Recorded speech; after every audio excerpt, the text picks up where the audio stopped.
जय हिंद दोस्तों, मैं जितेंद्र कुमार पटेल स्वागत करता हूं अपने आप यूट्यूब चैनल पर। आज आप पढ़ेंगे प्रकाश के बारे में। प्रकाश, जिसे हम अंग्रेजी में लाइट कहते हैं। आज हम लोग लाइट के बारे में अध्ययन करेंगे। प्रकाश, मान लीजिए कि आपको एक कमरा है जिसमें सारी लाइट्स को हम ऑफ कर दें और आपको उस कमरे में भेज दिया जाए और कमरे में बिल्कुल अंधेरा रहे, तो क्या आप कमरे में रखी वस्तुओं को देख सकते हैं? आपका जवाब होगा कि नहीं, क्योंकि आपको अंधेरे में दिखाई नहीं देगा। तो जैसे अब आपको हम एक टार्च दे दें, अब आपको कमरे में भेज दिया जाए, तो क्या आप कमरे में रखी वस्तुओं को देख सकते हैं? आप बोलेंगे हाँ, अब तो देखा जा सकता है। क्यों? क्योंकि टार्च से क्या हमें मिला? प्रकाश। ज़रूर प्रकाश में कुछ है जो आपको वस्तुओं को देखने में सहायता करती है। तो हम कह सकते हैं प्रकाश एक प्रकार की ऊर्जा है जो वस्तुओं को देखने में हमारी सहायता करती है। प्रकाश क्या है? प्रकाश एक प्रकार की ऊर्जा है जो वस्तुओं को देखने में हमारी सहायता करती है। या फिर आप प्रकाश की परिभाषा दे सकते हैं, प्रकाश वह ऊर्जा है जो हमारे दृष्टि ज्ञान को जागृत करता है। प्रकाश वह ऊर्जा है जो हमारे दृष्टि ज्ञान को जागृत करता है। या फिर आप कह सकते हैं कि प्रकाश वह ऊर्जा है जो वस्तुओं को देखने में हमारी सहायता करती है। प्रकाश वह ऊर्जा है जो वस्तुओं को देखने में सहायक होती है। या फिर आप कह सकते हैं प्रकाश वह ऊर्जा है जो हमारे दृष्टि संवेदना को जागृत करता है। आप कोई भी एक परिभाषा लिख सकते हैं। आपका इन सभी परिभाषाओं में चाहे जो परिभाषा लिखेंगे सही रहेगा। तो प्रकाश एक प्रकार की ऊर्जा है जो हमारे दृष्टि ज्ञान को जागृत करता है। आगे हम लोग देखेंगे दीप्त वस्तुएं और अदीप्त वस्तुएं।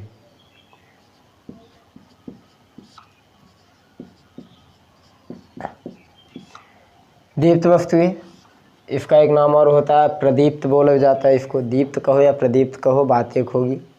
दीप्त वस्तुएं ऐसी वस्तुएं जो स्वयं प्रकाश का उत्सर्जन करती हैं, दीप्त वस्तुएं कहलाती हैं। जैसे टार्च से स्वयं से प्रकाश निकलेगा तो टार्च क्या हो गया? दीप्त वस्तुएं।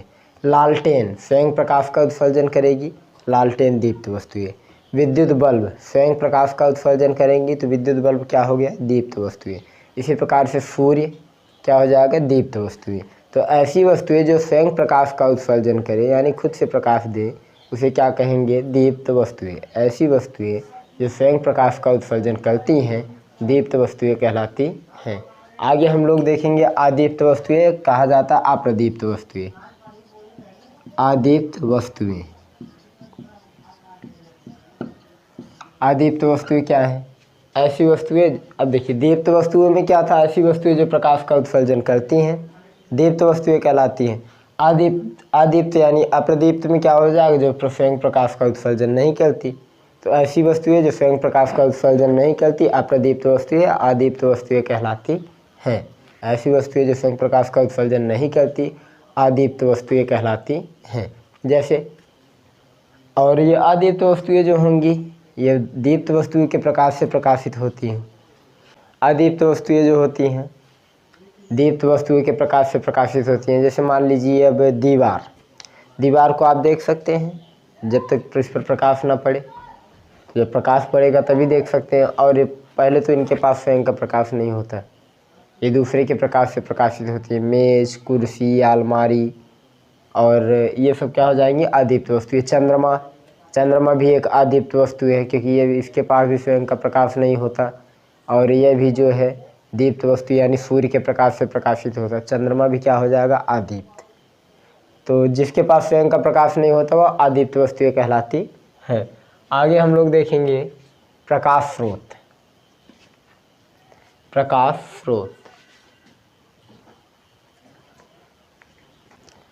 अब हम पढ़ेंगे प्रकाश स्रोत के बारे में। प्रकाश स्रोत का मतलब होता है साधन। जिस प्रकार से जल के स्रोत नदी, कुआं, झील, तालाब, समुद्र इत्यादि जगह से जल प्राप्त किया जाता है वो जल के स्रोत हो जाएगा। इसी प्रकार से प्रकाश के स्रोत यानी जहाँ से प्रकाश प्राप्त किया जाएगा उसे हम कहेंगे प्रकाश के स्रोत।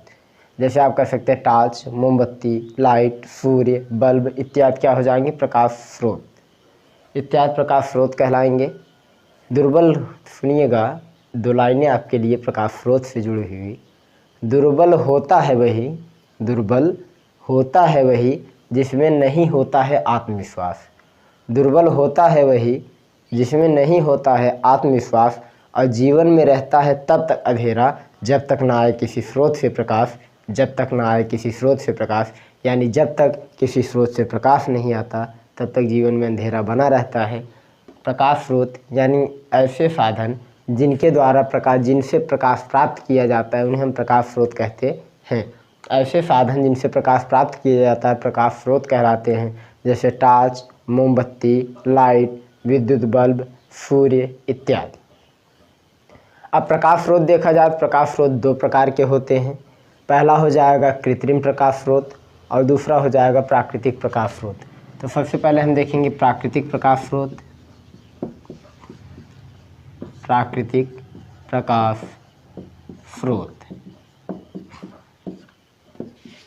और दूसरा देखेंगे कृत्रिम प्रकाश स्रोत।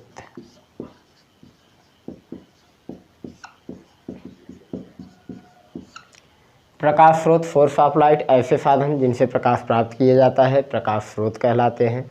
प्रकाश स्रोत दो प्रकार के हो जाएंगे, पहला प्राकृतिक प्रकाश स्रोत, दूसरा कृत्रिम प्रकाश स्रोत। अब प्राकृतिक प्रकाश स्रोत क्या हैं? ऐसे प्रकाश स्रोत जो प्राकृतिक प्रदत्त हैं यानी प्रकृति से प्राप्त होते हैं उन्हें प्राकृतिक प्रकाश स्रोत कहते हैं। जैसे आप कह सकते हैं सूर्य, चंद्रमा, ये सब क्या कहलाएंगे? प्राकृतिक प्रकाश स्रोत। ऐसे प्रकाश स्रोत जो प्रकृति से प्राप्त होते हैं उसे क्या कहेंगे? प्राकृतिक प्रकाश स्रोत। कृत्रिम मतलब मानव निर्मित, जिसको आप अंग्रेजी में आर्टिफिशियल बोलते हैं। कृत्रिम प्रकाश स्रोत ऐसे प्रकाश स्रोत जो मानव द्वारा बनाए गए हैं यानी मानव निर्मित हैं। ऐसे प्रकाश स्रोत जो मानव निर्मित हैं कृत्रिम प्रकाश स्रोत कहलाते हैं। ऐसे प्रकाश स्रोत जो मानव निर्मित हैं कृत्रिम प्रकाश स्रोत कहलाते हैं। अब जैसे बल्ब मानव ने बनाया तो विद्युत बल्ब क्या हो जाएगा? कृत्रिम प्रकाश स्रोत। मोमबत्ती, टॉर्च, लैंप, ये सब क्या हो जाएंगे? कृत्रिम प्रकाश स्रोत। और सूर्य, चंद्रमा, तारे, ये सब क्या हो जाएंगे? प्राकृतिक प्रकाश स्रोत। अब आप पढ़ेंगे प्रकाश पुंज के बारे में। पुंज का मतलब होता है समूह। आप लोग जैसे पहले एक सीरियल देखेंगे शक्तिमान में एक होता था शक्ति पुंज, यानी शक्तियों का समूह, सारी शक्तियाँ उसी में निहित होती थी। इसी प्रकार से प्रकाश पुंज, प्रकाश की किरणों के समूह को कहेंगे प्रकाश पुंज। प्रकाश की किरणों को कहेंगे प्रकाश पुंज। प्रकाश की किरणों के समूह को प्रकाश पुंज। प्रकाश पुंज क्या है? प्रकाश के किरणों के समूह को प्रकाश पुंज कहते हैं। प्रकाश के किरणों के समूह को प्रकाश पुंज कहते हैं। बार बार एक शब्द आ रहा है किरण, तो चलिए देख लेते हैं किरण क्या होता है।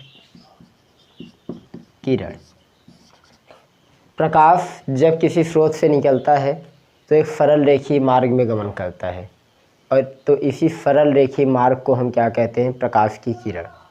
प्रकाश जब किसी स्रोत से निकलता है तो एक सरल रेखीय मार्ग से गमन करता है, इसी सरल रेखीय मार्ग को हम क्या कहते हैं? प्रकाश की किरण कहते हैं। चलिए हम तो प्रकाश पुंज के बारे में देख रहे थे। प्रकाश के किरणों के समूह को प्रकाश पुंज कहते हैं।